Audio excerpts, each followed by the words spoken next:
أعوذ بالله من الشيطان الرجيم قال رب اشرح لي صدري ويسر لي أمري واحلل عقدة من লিসানি ইয়াফকাহু কওলি। সম্মানিত দর্শক এবং শ্রোতাবৃন্দ, আপনাদের সকলকে জানাই সালামুন আলাইকুম। 1400 বছরের স্বঘোষিত আরব্য ব্যক্তিকে এবং তার নামে সিহায়ে সিত্তা এবং কুতুবে আরবা হাদিস কেন মানতে হবে? যদি আপনি আমি রবের শান্তির রাজ্যে মুমিন মুসলিম হই, তাহলে আদার দেন যারা মুসলমান শিয়া সুন্নি সালাফি তারা মানবে। আরব্য মোহাম্মদ ইবনে আবদুল্লাহ সাহেব কোনো নবী নন, এটি কোরআনের এক নম্বর কথা আপনাকে মানতে হবে। মোহাম্মদ নামের কোন নবী আরবে জন্ম নিবে এবং তিনি বিশ্ব নবী এবং আখির নবী হবে, এটিও কোরআনে নেই। কোরআন আরব্য মোহাম্মদের উপর কখনো নাজিল হয়নি। এটি পৃথিবীর শুরু দিন থেকে কোরআন মানুষের কাছে এসেছে। এটি হলো কোরআনের বিশেষ একটি বক্তব্য। কোরআনের মোহাম্মদুর রাসূলুল্লাহ এবং আরব ইতিহাসের মোহাম্মদ ইবনে আবদুল্লাহ, এই দুই বিষয় কোরআন সুস্পষ্ট জানিয়ে দিয়েছে। এটি আপনাকে আমাকে জেনে রাখতে হবে। মোহাম্মদ ইবনে আবদুল্লাহ ইবনে আব্দুল মুত্তালিব বিন হাশিম নামক কোনো একজন ব্যক্তি নবী ও রাসূল হিসেবে রবের শান্তির রাজ্যে জন্ম নেয়নি। ইতিহাসের আরব্য মোহাম্মদের উপর কোরআন নাজিল হয়নি। সেই আরব্য মোহাম্মদ স্বঘোষিত নবী, স্বঘোষিত আখিরি রাসূল। তার মৃত্যু 200 বছর পর কিছু লোকেরা সেই স্বঘোষিত নবীর নামে কিছু তথ্য দিল, আর সেটি হয়ে গেল হাদিস এবং সুন্নাহ।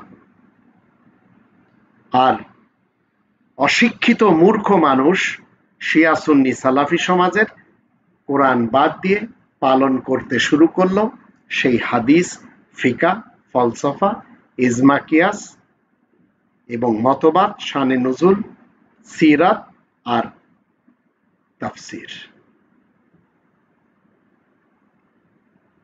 যারা কোরআন পড়ে না, কিছু হাদিস পড়েছে, তারা বলছে কোরআনে নামাজ কিভাবে পড়তে হবে তা নেই। তারা জানে না 2 নম্বর সূরা আল বাকারার 125 নম্বর আয়াত থেকে ডিটেলস বলে দেওয়া হয়েছে। সেই আয়াতের ভিতর একটি অংশ হলো ওয়াত্তাখিযু মিন মাকাম ইব্রাহিমা মুসাল্লা। ওয়াত্তাখিযু মিন মাকাম ইব্রাহিমা মুসাল্লা, তোমরা সবাই যারা আজ আমরা বর্তমান চলিতকালে রয়েছি, ইব্রাহিমের দাঁড়ানোর স্থান থেকে কায়েমকৃত নামাজকে নিয়ে নেওয়ার জন্য আল্লাহ বলে দিয়েছেন। তাহলে আপনার কখনো দরকার পড়বে না মানব রচিত রিওয়ায়াত মানার ব্যাপারে। মাথা ঠিক করে জ্ঞান বুদ্ধি বিবেচনা কাজে লাগিয়ে কোরআন থেকে ইসলাম জানুন এবং মুসলিম হয়ে মৃত্যুবরণ করার চেষ্টা করুন। আপনার আমার নাম মুসলিমিন রাখা হয়েছে 22 নম্বর সূরা আল হজ এর 78 নম্বর আয়াতের মধ্যে, হুয়া সাম্মাকুমুল মুসলিমিন। 3 নম্বর সূরা আল ইমরানের 102 নম্বর আয়াতের শেষে বলা হচ্ছে ওয়ালা তামুতুন্না ইল্লা ওয়া আনতুম মুসলিমুন, আর তোমরা মুসলিমুন নামে ছাড়া মৃত্যুবরণ করবে না। তো আপনাকে আমাকে মুসলমান শিয়া, মুসলমান সুন্নি, মুসলমান সালাফি এসব নাম নিয়ে চলতে হবে না। আল্লাহ তাআলার ইবাদত বন্দেগীতে আমরা যেন কোনোভাবে শিরিক না করি। 18 নম্বর সূরা আল কাহফের 26 নম্বর আয়াত এবং 110 নম্বর আয়াত দুটিতে বলা হচ্ছে আল্লাহ তাআলার হুকুমের সাথে শরিক চলবে না, আল্লাহ তাআলার ইবাদত বন্দেগীতেও শরিক চলবে না। যদি কেউ শরিক করে হারামাল্লাহু আলাইহিল জান্নাহ। 5 নম্বর সূরা আল মাইদার 72 নম্বর আয়াত মতে তার জন্য জান্নাত হারাম করে দেওয়া হয়েছে।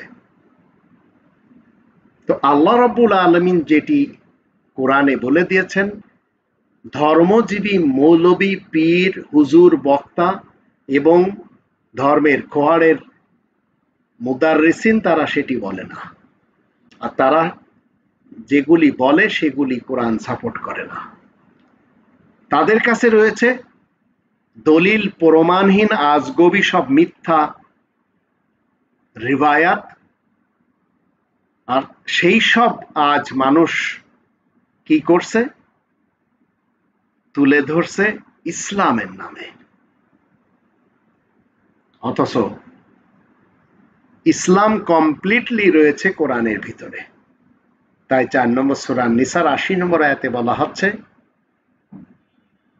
মান ইউতিইর রাসূল ফাকাদ আতা আল্লাহ, যে রাসূলের ইতাআত করলো সেই আল্লাহ তাআলার ইতাআত করলো। এখন রাসূল যে জিনিসের ইতাআত করেছেন সেটি আমরা কোথায় পাবো? 46 নম্বর সূরা আল আহকাফের 9 নম্বর আয়াতের শেষে বলা হচ্ছে, ইন আত্তাবিউ ইল্লা মা ইউহা ইলাইয়া, আমি অনুসরণ করে চলি সেই জিনিসের যা আমার দিকে ওহী করা হয়। তো কোরআনের বিপরীত কোনো জিনিসের অনুসরণ অন্তত কোনো নবী এবং রাসূল করতেই পারেন না।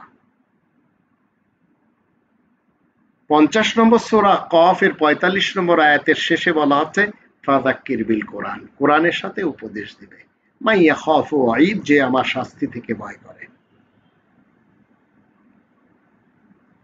তো আপনাকে আমাকে সবসময় কি করতে হবে?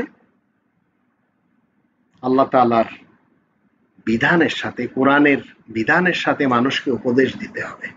আপনি যদি সেটি না দিতে পারেন, মনে রাখবেন আপনি আল্লাহ রাব্বুল আলামিনের একজন দুশমন হিসেবে দুনিয়াতে পরিচিত হবেন। পরকালে আপনি আল্লাহ তাআলার দুশমনদের সাথে উঠবেন এবং আপনার চিরস্থায়ী ঠিকানা হবে জাহান্নাম।